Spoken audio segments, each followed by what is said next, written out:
Hey guys, Mike from Urban Automotive, Oakville, Ontario, Canada. Here today to talk about how does Hyundai do it with our man, Mr. Mark. Mr. Mark, Oh, hey Mike. what are we doing today, brother? Today we are doing a starter removal on a 2008 Santa Fe with a 3.3 Nice. engine. Original starter, look at that. And how do we know it's original? Look at It's that. got a nice big H and a key on it. Nice. People probably don't know that It's like an H logo, like a Batman logo. that Hyundai owns Kia. They do. They were like Ford and Chevy in Korea, but I guess Ford bought Chevy.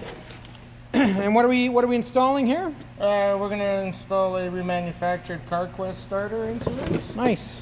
And that comes with a lifetime warranty I believe it does. and 3660 parts and labor for us because we're installing it, which is very exciting.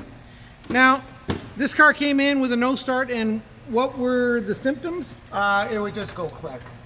Just So click. it got towed here on a tow truck. We did a battery test. We checked the grounds on it.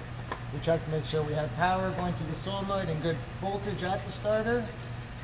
Turn the engine over by hand just to make sure it's still spins and.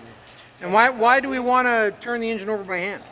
They can seize. You never know. We don't. I personally don't know this car.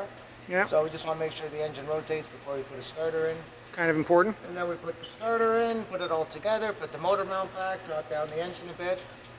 So it's not a real easy one to do on these. No, not really. You don't want to do this on your driveway, but No. you really don't want to do any starters on your driveway. No, they're some are easier than others though. Some are. Yeah, but this one's not. So, well, there we have it. So we'll get this one in and get the customer on their way. Anything else to say about starters in general? No, not that I can think of. I'll do Nothing like putting you on the I'll spot. do another starter next week on some other car. There we Do another go. video. There we go. That's great. Well, as always, Mark, thanks. So there you have it, folks. If you or someone you know has a vehicle that's just going click and CAA says it's not the battery, you know who to call. Urban Automotive, safety first. Thanks for watching.